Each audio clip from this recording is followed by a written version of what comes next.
Big 11-game slate in the NBA yesterday, so let's get right into it and start off with Orlando's 119-115 win over the Indiana Pacers. Orlando was able to jump out to an early lead in this one, led by Paolo Banchero, just entering takeover mode. I think he put his zen in before the game. He was on fire in the first half. 34 points, 11 of 15 shooting in the half alone. It led to Orlando being up by double figures heading into the half, but Franz Wagner got sick. He had to miss the second half of the game with the illness, and the Pacers pounced quickly. They had a fantastic third quarter. They were doing a great job at blitzing Paolo, making sure that the ball was not in his hands in that third quarter. Let the others beat them, while Indiana had their best quarter on the offensive side of the ball as well. They won that frame 39-22 to take a lead heading into the fourth quarter. Indiana was once again not able to hold the lead in the fourth quarter. They clearly were getting tired coming off the second half of a back-to-back. Orlando was able to hit their shots again, play some great defense down the stretch, and earn the win. The best game of Paolo Banchero's career. He almost had a 50-point triple-double. He ended the night with 50, 13, and 9, shoots above 60% from the field. Outside of that third quarter where he was 0 of 6, he was virtually unguardable all game. The Pacers were trying everything, and they just could not stop him. Another guy who had a great game for Orlando was Jalen Suggs, 25 points, 5 rebounds, 7 assists, played his normal, amazing defense. He even made 4 threes in the first quarter, finished the night shooting 8 of 17 and 6 of 13 from downtown. Orlando's bigs and Mo Wagner and Wendell Carter Jr. had solid games as well. Wendell had a double-double with 11 and 10, shot 60% from the field, and Mo had a really strong third quarter to keep Orlando semi into it. He was Orlando's best player in that third quarter, finished with 14 points in 16 minutes, shooting 50% from the field. And lastly, Anthony Black may have not been his best game, but he gets the open corner 3 with 30 seconds left to take the lead, and he drains it. Ice in his veins. What a shot for the young man. Gives Orlando the win, the clutch time play. The Magic off to a good start this year. They're 3-1 and they're playing some really good basketball. However, on the other side, it's another frustrating loss for the Indiana Pacers. They've now lost 3 straight, and I think the only reason that this is so frustrating for Pacers fans is they got back in this game.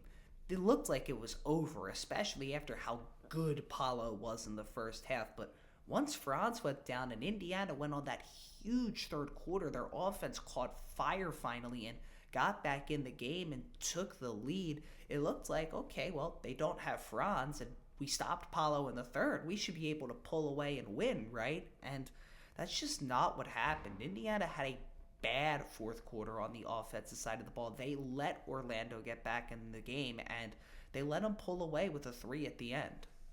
Also really surprised with Rick Carlisle's short leash of his bench. Benedict Mathurin played just 13 minutes last night, and TJ McConnell played just 5 minutes. This is something that really surprised me when watching the game. He gave those guys a really short leash, barely played them at all, especially for 2 guys that Pacers fans love. I was really shocked at that. Star players, they started off strong but didn't do much down the stretch. Halliburton ends with 19, 9, and 10, shoots 6 of 15 from the field, 4 of 9 from 3, but he had just 3 points and not a single rebound or assist in the fourth quarter. And Siakam had 26 and 9 and 4, shoots an efficient 10 of 18, but he was just 2 of 7 in the fourth quarter. They both did have solid games heading into that final frame, but they just were not good down the stretch. Other 3 starters were okay. Nembhard had 13 and 7 on 50% shooting. He was probably the best of Indiana's other 3 starters. Miles Turner, 13 points, 5 rebounds, 50% shooting. He played just 25 minutes because of those 5 rebounds, though, as Wendell Carter Jr. was really hounding him on the glass. This was the second night in a row that Miles Turner got crushed on the glass.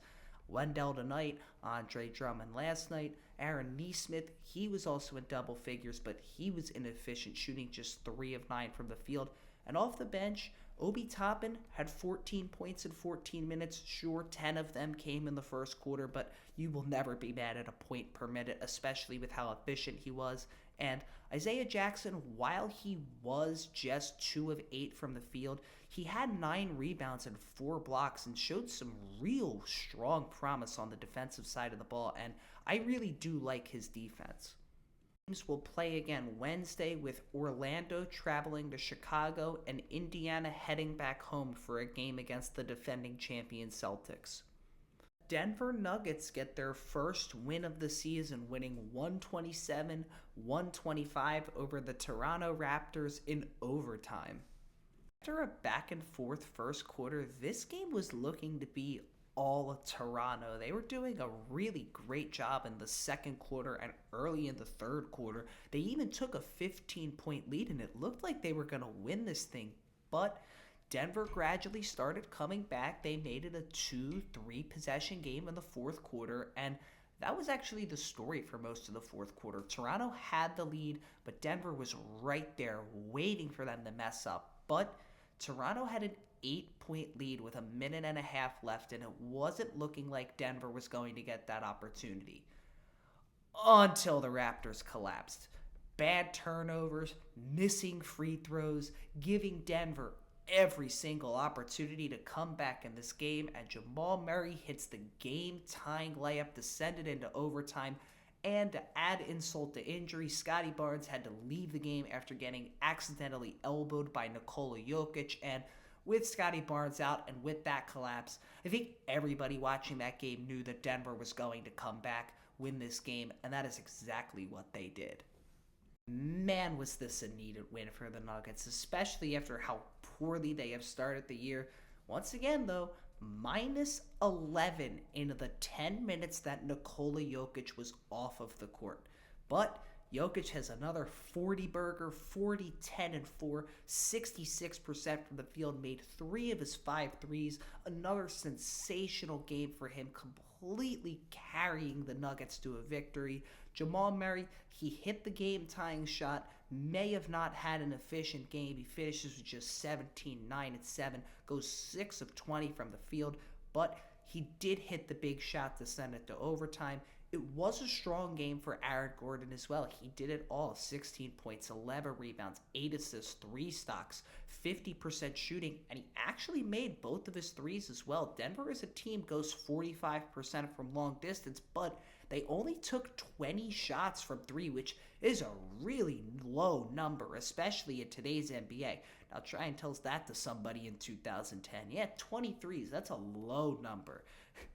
Just funny to think about. Christian Braun, lastly, is the last guy I'm going to talk about. He also had a pretty strong game. He had 17 points, 14 rebounds, 2 assists. You can make an argument that he has been Denver's second best player to start the year. He's 6 of 11 from the field. People were worried if he was going to fit the KCP role, and he's been doing that really well to start the season so far. Could make fun of the Raptors for their collapse, but I'm really not going to. They fought hard against this Denver team, and they have been playing some really good basketball to start this year. This team has a lot of heart. Just watch one Toronto Raptors game. You can watch any of their games besides the Cleveland game probably to start this season, and they are fighting for so many loose balls. They are attacking the glass. They had 54 rebounds tonight. They took 109 shots. They're giving themselves second chances. They're fighting really hard. It just was not enough tonight. Scottie Barnes, before he left the game, he had a strong game. 21 points, 12 rebounds, 9 assists, 5 steals, shot just under 50% from the field. Great all-around game for him. Jakob Poeltl, he had a strong game as well. 16 points, 19 rebounds, 19 of them for him. Shoots 7 of 13 from the field, and 8 of those rebounds were on the offensive glass. RJ Barrett, 28 minutes in his debut this season. He finishes with 20 points, 5 rebounds, 3 assists. Wasn't his most efficient game, shooting 9 of 21, but you could tell he was getting some of the rust off of him. Guards, Davion Mitchell had a strong game, 16 points, 6 assists, 50% shooting, was playing some really good defense on Jamal Murray as well, but it wasn't the best game for Grady Dick. Just 15 points, 14 rebounds, 5 of 13 shooting, 2 of 7 from long distance. Not a good game for him, but I did like Toronto's bench. Ochai comes off the bench, gives 15 points, 7 rebounds. Jamal Sneed, 8 points, 5 assists. Boucher, Mogbo, these guys are fighting for the rebounds and fighting to stay in the rotation and get some minutes. I love how much this Raptors team hustles. I know I said it before, but I have to say it again. These guys have heart. They have been playing some good teams, and they will not give up. It's impressive. Are they going to be a great or even a good team? No, they're not, but I do love the heart and resilience that they have. We're looking to get another win tonight against Brooklyn, while Toronto doesn't play till Wednesday, where they travel to Charlotte. Cleveland continues their great start to the season and is now 4-0 after their 110-104 win over the Knicks. Started off really defense-oriented. Cleveland won the first frame 22-18. Neither team's shots were really falling until the Knicks really started to get it going in the second quarter. They have a great frame all around. Really good defense again, strong offense. They went on a 21-7 run at one point. They have a 7-point lead heading into the half. They make it as big as 13 at one point in the third quarter, but Cleveland ends that third quarter off really strong, cutting that 13-point lead to 4 just like that. And in the fourth quarter, Cleveland quickly took the lead. It became more of a back and forth in the middle minutes, but Cleveland got the lead. They pulled ahead, they pulled away, and they pulled off a double-digit comeback and an overall really strong win against the Knicks, thanks to their offense really turning it on after a cold first half.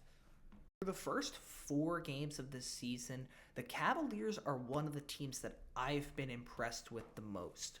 I'm going to start with Darius Garland because he's coming off of a really down year last year and was one of my bounce back candidates, and he's been great these last few games and completely won Cleveland this game against the Knicks down the stretch.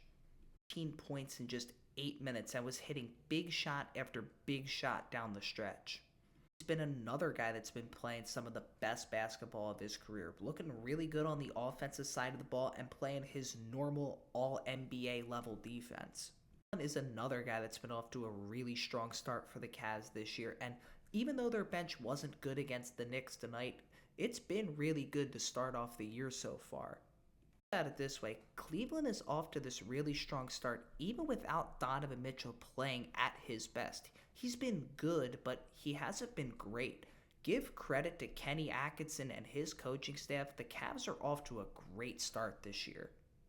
It was a solid game for their wings. Mikal Bridges, an efficient 19-point game. Josh Hart, while he didn't have his most efficient game, he had 16 points, 13 rebounds, was attacking the glass, was getting steals, was doing what you need out of Josh Hart.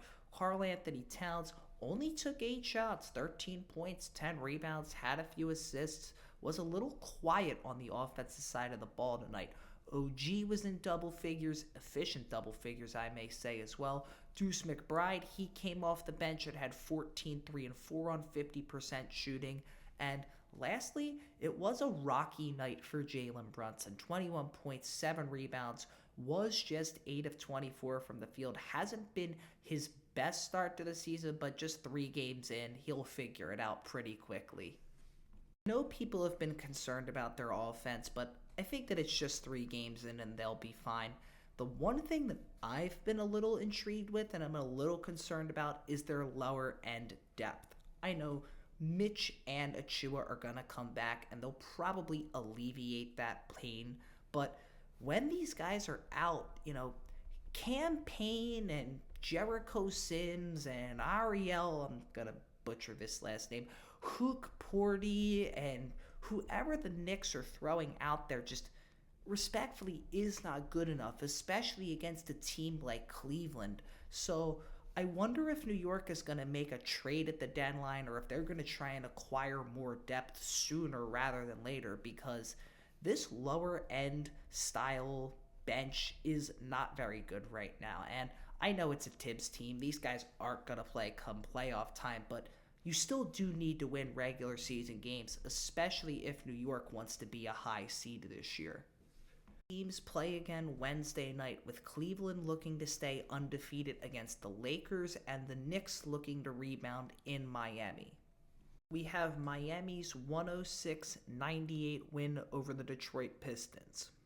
Pretty interesting game. It seemed to be different every single quarter. In the first quarter, Detroit had control for most of it, but it was back and forth. Neither team really gained an edge. Miami was down 2 at the end of the first quarter before completely taking over the second quarter. They have a fantastic frame on the offensive side of the ball. It leads to the Heat being up 11 heading into the half, but Detroit has a massive third quarter, winning the frame 26-14. They do great on the defensive side of the ball. They go on a big run, 19-5 early in the third quarter, but to start the fourth quarter, Miami goes on a huge 15-0 run of their own.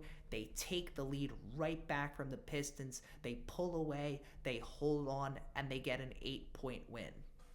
The takeaway I had from Miami in this game was how great their interior defense was. Despite Detroit shooting 36% from 3, Miami held them to just shooting 38% from the field, and that was mainly because of Bam Adebayo, who had 6 stocks and was just tremendous on the defensive side of the ball. His offense has still been pretty quiet to start the year. He finished with just 12 points on 5 of 9 shooting, but his defense is as good as it always is. And another guy that had a really good game, this one was on both sides of the ball, was Jimmy Butler. He had 23 points, 7 rebounds. He had 4 steals of his own, and he was an efficient 7 of 11 from the field.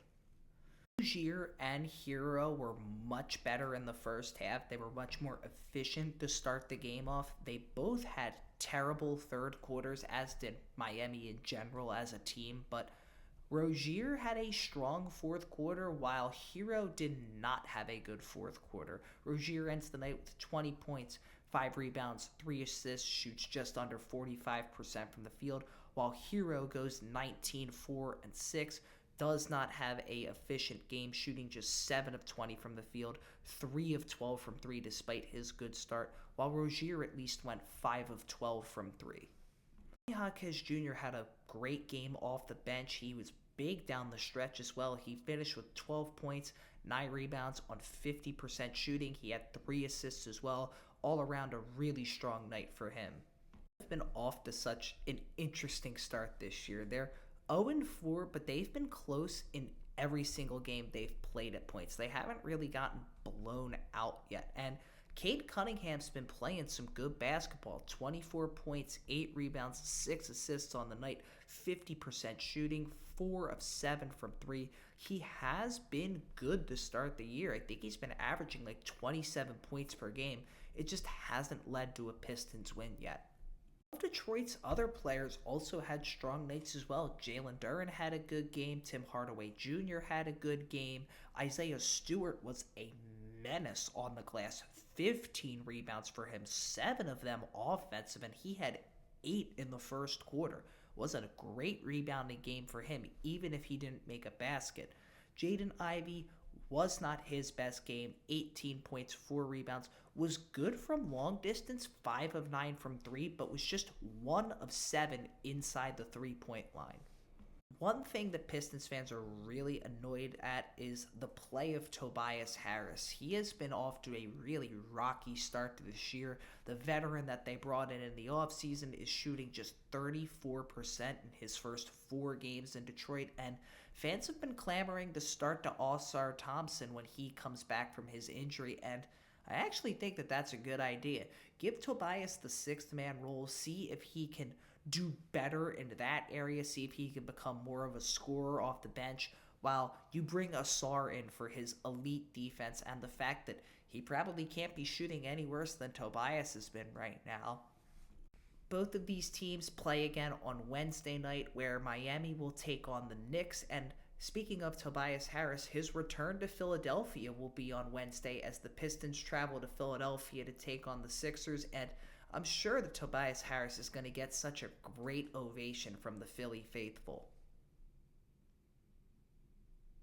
Have the Celtics winning 119-108 over Milwaukee to stay undefeated, and Milwaukee stayed close in this one for a really good while. The first 2 quarters of this game were back and forth, and Milwaukee was actually up by 3 heading into the half. They were playing some really strong defense on the Celtics, forcing their star players to some bad games, and the Bucks looked like they could potentially pull off a shocking win until about midway through the third quarter, where Boston goes on a massive 27-9 run. They look great on both sides of the ball for an 8-minute stretch. It turns this from a close game to a Boston big lead. They're up double figures. They hold on to this lead the rest of the way. They were up by as much as 18 in the fourth quarter at one point. Milwaukee cuts it to 11 near the end of the game to make it look closer than it was, because Boston had complete control of the fourth quarter and Milwaukee never really had a chance at the end of the game despite their strong start. First half, Jaylen Brown really turned it around. He ended the night with 30 points, 6 rebounds, 4 assists, went 10 of 19 from the field, was able to get to the line 14 times, making 10 of his free throws. And another guy who had a really good game, who genuinely might have been Boston's best player last night, was Peyton Pritchard. He had 28 points. He was 10 of 14 from the field. He was 8 of 12 from long distance, including his patented at the buzzer 3 that at the end of the third quarter he drained, that quite literally had Doc Rivers nearly on all fours, hands on his leg, basically just in disbelief of what he just saw, which is already an early contender for meme of the year. It was another guy that had a great game for the Celtics, 21 points, 4 rebounds, 3 assists. He shot an efficient 7 of 12, made 4 threes as well. It was a good game for him. Derek White wasn't his most efficient game, going just 5 of 13 from the field, 3 of 10 from 3, but hit some big shots. He had 13 points, 8 assists, played his normal great defense, and Boston was able to win this game despite getting a bad night from Jason Tatum. He's been great so far this year, but this was his worst game of the season so far. 15 points, 8 rebounds, 4 assists, shot just 6 of 16 from the field, 1 of 8 from 3. Was an off night for him, but credit to Boston. Their other guys came in, stepped up, and that is just another thing that makes this team so good. I mean, everything basically makes this team good with just how unbelievable they are, but being able to win, especially when your star player plays like that, that's just such a great quality to have. Parading himself to the line. He had 33 points and 17 of them came from the charity stripe. He went 7 of 18 from the line on the game, shot 7 of 15 from the field in general, finishes with 33, 7, and 7. Another guy who had a solid game for Milwaukee is Giannis, 30 points, 10 rebounds, 6 assists, 14 of 26 shooting. Those two combined for 63, did what they needed to do. However, Milwaukee's depth just did not have a good game. Best player for Milwaukee outside of Giannis and Dame may have been Gary Trent Jr., 10 points, 3 of 8 shooting. It could have also been Brook Lopez, who had 13.6 rebounds. His defense was great as he had 6 stocks, but his offense just is not what it used to be. He was 5 of 14 from the field, 0 of 4 from 3. Splash Mountain is just not Splash Mountain anymore. It's more of a brick mountain right now, and it sucks to say that because I love Brook Lopez and he was so integral to that 2021 championship team. He's just not the offensive player he once was. Of Milwaukee's depth did not have a good game either, and when you pair all that together against an elite Boston Celtics team, you're just not going to win games playing like that. And Milwaukee's been off to a really rough start to the season, being just 1-3 now with 3 consecutive losses. look to stay undefeated Wednesday night in Indiana, and Milwaukee doesn't play again till Thursday, where they take on the Grizzlies in Memphis. The Wizards get their first win of the year, winning 121 to 119 over the Atlanta Hawks. For an overall good start to this game for the Hawks, where they were up by as much as 13 midway through the second quarter, they were never really able to put this thing away. They kept letting Washington hang around. They let this game stay at about 7-8 points. It was a 7-point game heading into the half.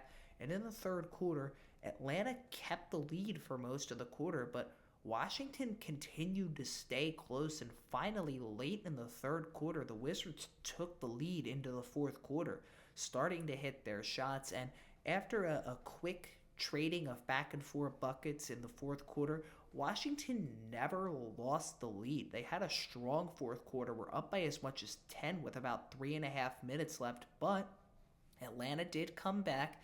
They did make it close, and they even had a chance to win this game, but Trae Young's game-winning attempt was perfectly defended by Bilal Coulibaly, giving Washington their first win of the year.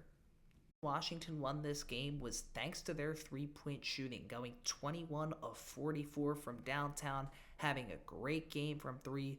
Jordan Poole was the one that led the charge with 26 points, 5 rebounds, 9 of 17 shooting, 6 of 8 from 3. He hit that big shot to put Washington 6 up late as well. He's been off to a pretty good start this year, I have to say. Post start, Kyle Kuzma had a great second half, finishing with 25, 11, and 7, 20 of his 25 coming in the second half, finishes 8 of 20 from the field, 5 of 9 from 3. Another guy that had a good game offensively was Corey Kispert, 21 points, 4 rebounds, shot 7 of 15 from the field, 4 of 9 from 3. Another good shooting game for Washington. Bilal Coulibaly, 17 points, 2 rebounds, 3 assists. His defense has been really good to start this year off. 5 of 12 from the field as well. He's been off to a pretty strong start to the season. Bub Carrington, the rookie, he started this game off well too.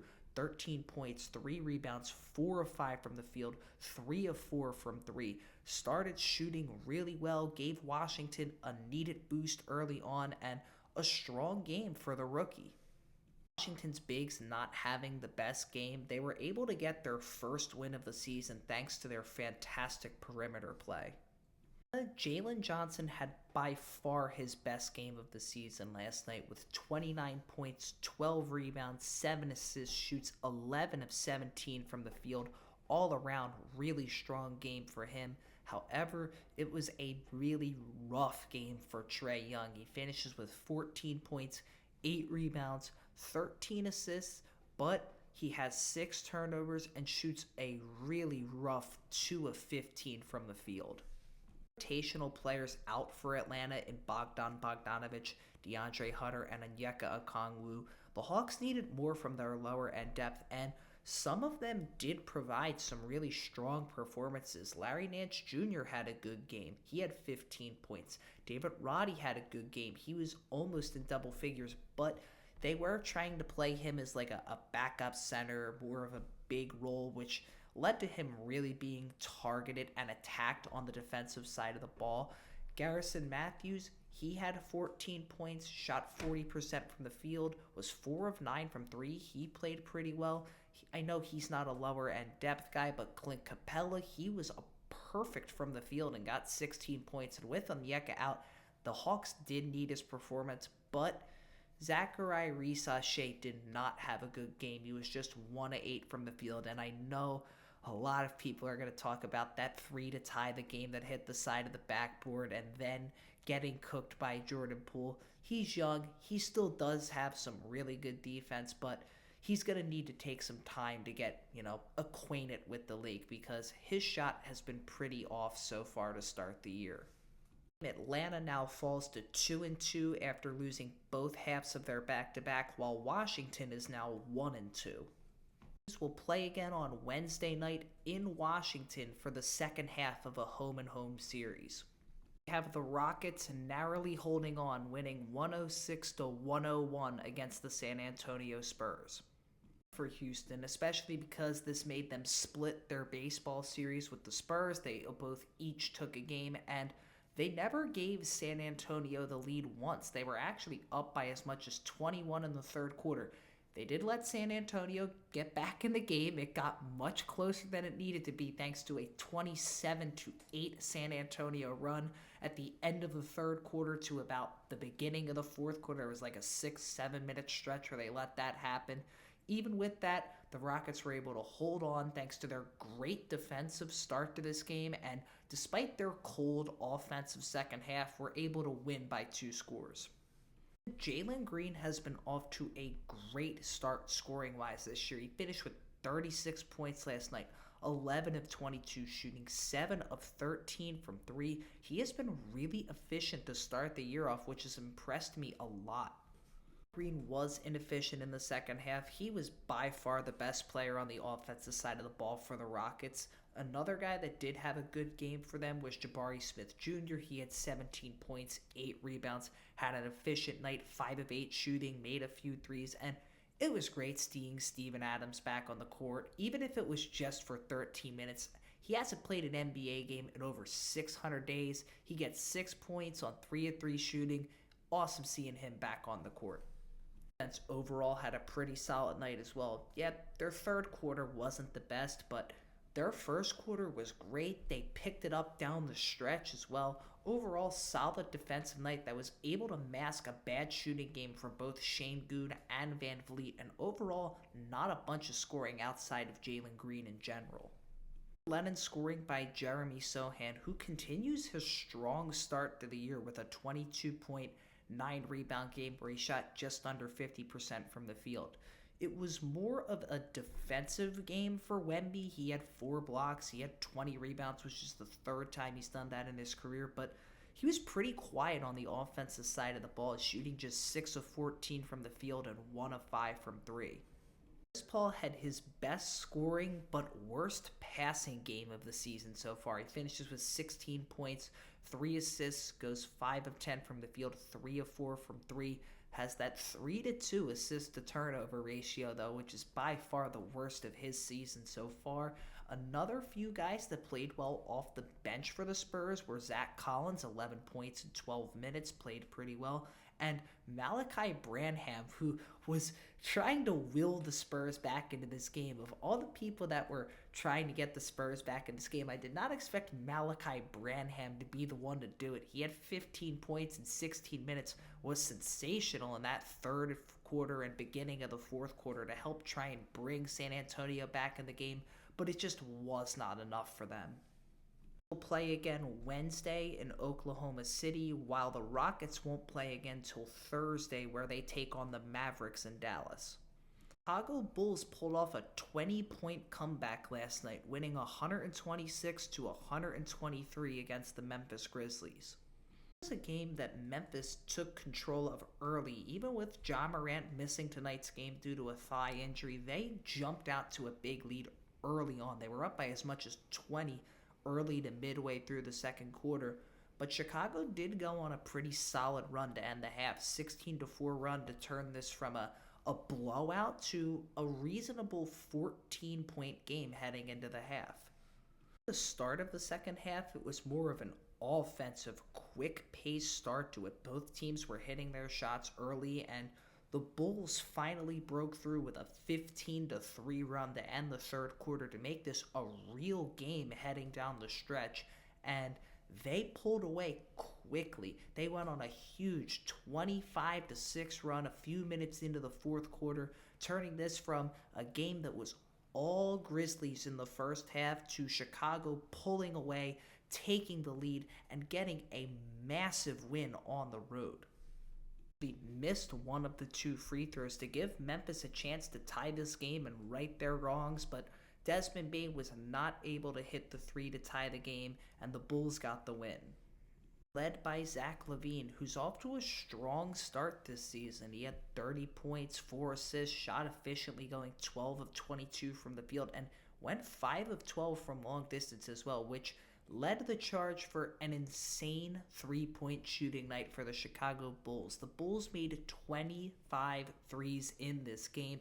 They go 25 of 53 as a team from long distance, and what was all around a sensational shooting night for them.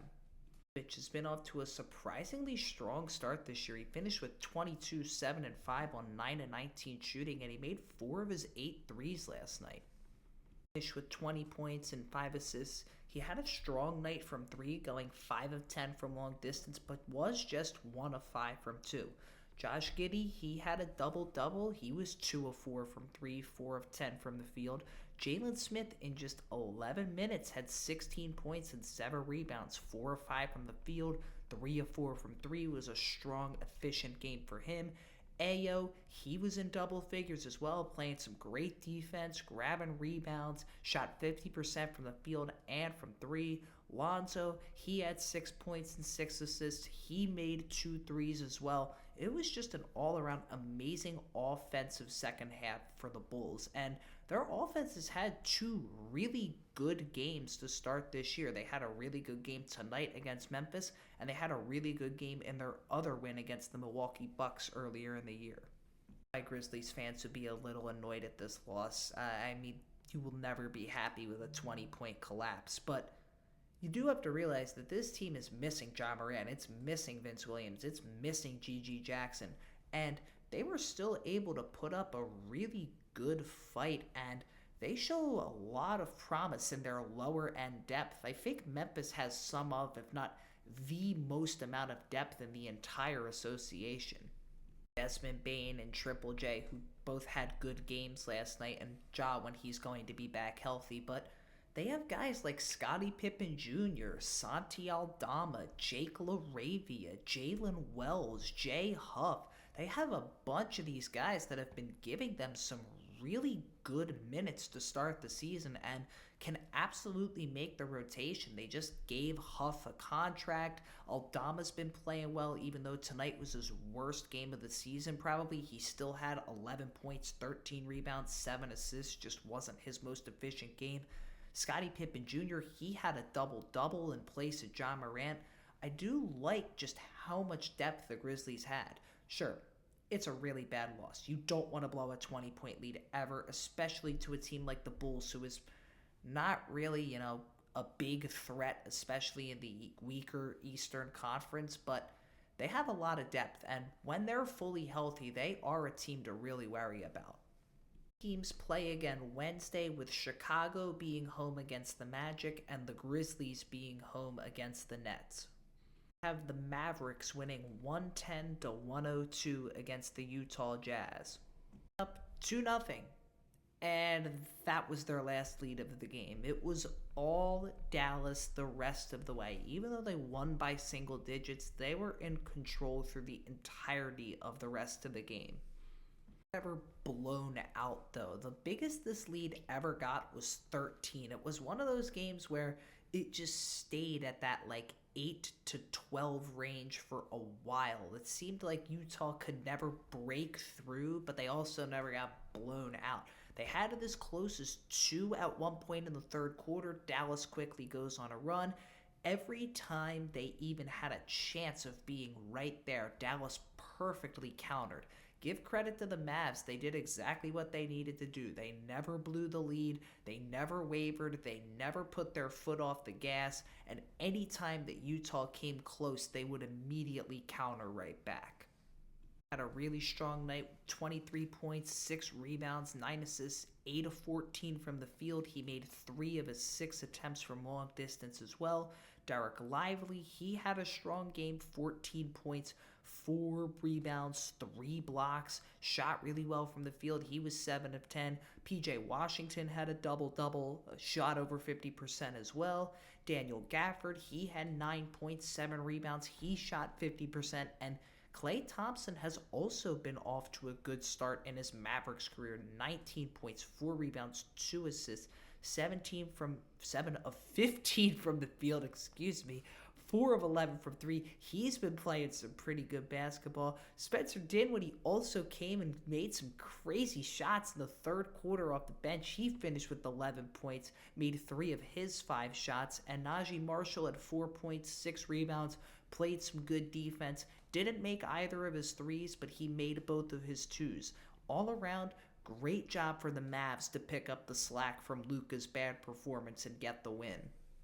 Colin Sexton led the charge in an overall weak offensive game for Utah. They shot just 37% from the field, 28% from 3. Weren't able to hit much, but their one bright spot, like I said, was Sexton. He had 23 points, 4 rebounds, 2 assists on 9 of 11 shooting. He was one of 2 of Utah's key rotational players, or even players in general, to shoot above 50% from the field in this game. The other being Walker Kessler, who also had a pretty strong game, 12 points, 11 rebounds, shot 6 of 11 from the field, did his normal thing on the defensive side of the ball. However, for the rest of the Jazz, it just was overall not that good of a night for them. John Collins, he did have 16 points in 19 minutes, but he was just 5 of 13 from the field, 2 of 7 from inside, even though he was 3 of 6 from long distance. Wasn't his best game, wasn't his worst game either. Efficient night for Lauri Markkanen. Even though he shot 3 of 5 from long distance and had 17 points and 9 rebounds, he was a really rough 1 of 10 from 2. Wasn't able to hit anything inside the three-point line, really. Keontae George, he's been off to a really inefficient start to the year. 17 points, 5 rebounds, 5 assists. Shot just 6 of 18 from the field, was 1 of 7 from long distance. Jordan Clarkson, he also had an inefficient game. 13 points, 5 rebounds, 4 assists. Shot 3 of 11 from the field and was just 1 of 6 from 3. None of these things were the main story of this game. The big story for the Jazz this game was second-year man Taylor Hendricks suffering one of the most gruesome injuries I think I've ever seen on a basketball court. That was really, really tough to watch. His leg just collapsed. If you guys haven't seen it yet, please don't. And if you really do, viewers' discretion is advised. It is a really, really, really tough watch. My prayers go out to him. I really hope he's okay. I hope he comes back stronger and better than ever, because you just never want to see an injury like that. Play again tonight as well. The Mavericks travel to Minnesota for the second half of their back-to-back, and Utah heads back home for a game against Sacramento in their second half of their back-to-back. We have the Sacramento Kings winning 111-98 against the Portland Trail Blazers.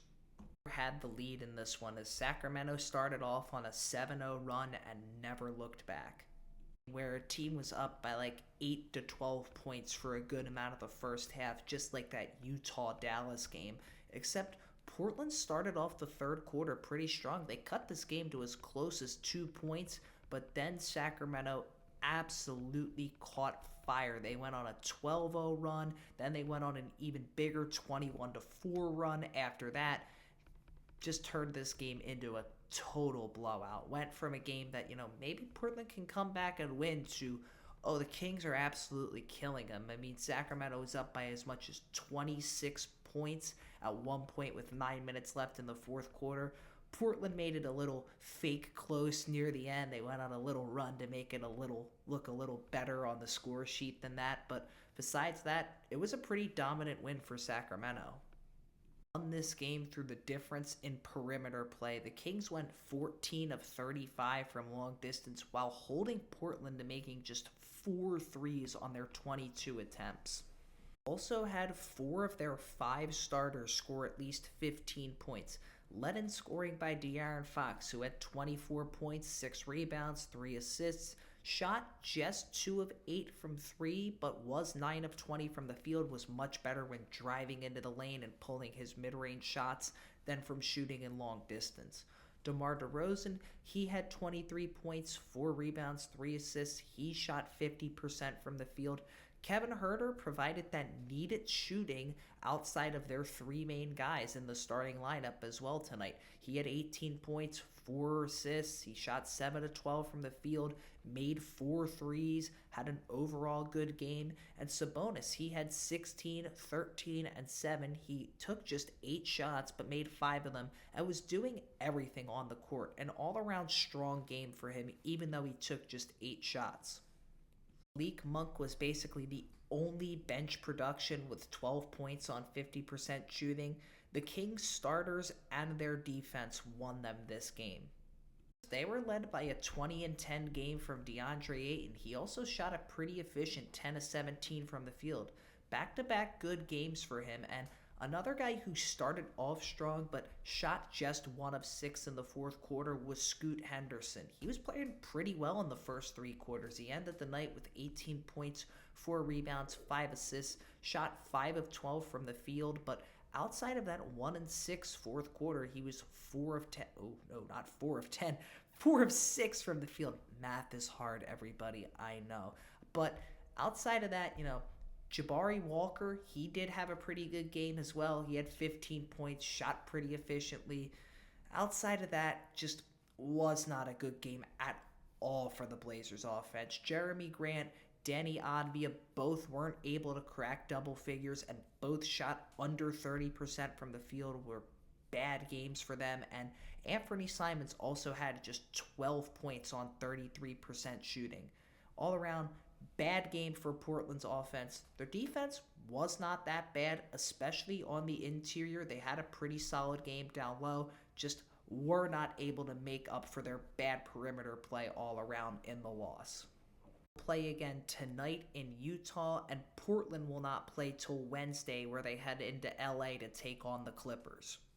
They had the Phoenix Suns giving the Lakers their first loss of the year, winning 109-105. It was really interesting. Every quarter seemed to be different in this one, and it started out with the Lakers coming out firing a 26-8 run just 7 minutes into the game. Go up by 18 points right away. Phoenix, however, quickly counters. They end the first quarter off strong. They start the second quarter off really hot as well. They do a great job guarding the Lakers the entire second quarter, which makes them take a 2-point lead heading into the half. Yes, they started the game down 26-8, and they led at halftime. Responded with a strong end to the third quarter of their own. Their offense picked it back up, had a great third frame. They took a 7-point lead heading into the fourth quarter, but once again, the Suns, a great fourth quarter. They pull away down the stretch, get a really key win, and through 4 games, I genuinely can already confirm that the Phoenix Suns in the fourth quarter this year are better than the Phoenix Suns were in the fourth quarter of last year. I know, 4 games in, crazy to say, but if you saw just how horrible the Suns were in fourth quarters of games last year, you would understand why I'm saying this. The Suns have now won 2 of their 3 games thanks to their great fourth quarter play, which if you told a Suns fan that a month ago, they'd be ecstatic, and I bet you they are. They're up to a 3-1 start this year and have been playing some really good basketball. The star duo of Devin Booker and Kevin Durant both had great games. They had at least 30 points each, with Durant finishing with 30 points, 8 rebounds, 4 assists. He had 4 blocks as well, finishing 11 of 20 from the field. Devin Booker, he added 33 points of his own. He shot just under 50% from the field and was 3 of 8 from 3 as well. Others were all right. Some of them played okay. Some of them played pretty well. Some of them played terribly. I'm going to start off with the good. I love Ryan Dunn. He's been looking like a great pick so far for Phoenix. He had 7 points, shot 3 of 5 from the field. His defense is wonderful. He is a sensational defender, especially for a rookie. You can just watch him play defense for a few minutes and realize, oh, he's a really good defender. Bradley Beal, he had 15, but he was just 1 of 7 from 3. He was good at attacking the cup, not really good at shooting from long distance. And Royce O'Neal played pretty well as well. He had 12 points, 9 rebounds, few assists, shot 4 of 9 from the field, 2 of 4 from 3. The big question now, though, is will Mason Plumlee become the starting big man of this team? Even though he didn't have any points, he was much better at rebounding than Nurkic was, and Nurkic played just 15 minutes and was a minus 20 and has been really rough to start this season off. I wouldn't be surprised if Mason Plumlee became the starter of this team and they moved Nurkic to the bench, because at some point something has to change from this big man role, because almost every game so far this season, Nurkic has been really outplayed by the guy he's been playing against. Loss, Anthony Davis had another great game with 29 points, 15 rebounds, 3 assists, 4 stocks. He shot 50% from the field. He's been looking great all season long. Austin Reeves was another guy that had a good game for the Lakers, 23 points, 8 rebounds, had a few assists, shot above 50% from the field, 8 of 15, went 5 of 9 from 3 as well. And Rui Hachimura also had a strong game of his own. He had 20 and 10. May have shot just 8 of 18, but he made all 3 of his shots from long distance. Really where the positives end for the Lakers. Their negatives, their bench had a really bad night. Just 8 points for the Lakers bench in total, all around a weak shooting night for them.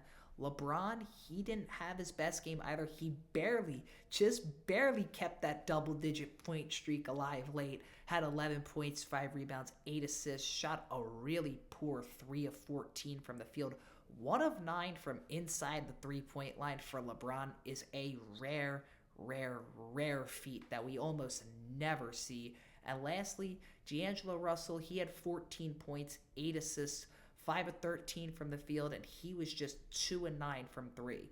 Overall, 3 really good games for the Lakers, but outside of that, just overall not their best night. Teams will look to become 4-1 in their next game, with the Lakers trying to rebound Wednesday against Cleveland and the Suns trying to get another win Thursday against the Clippers.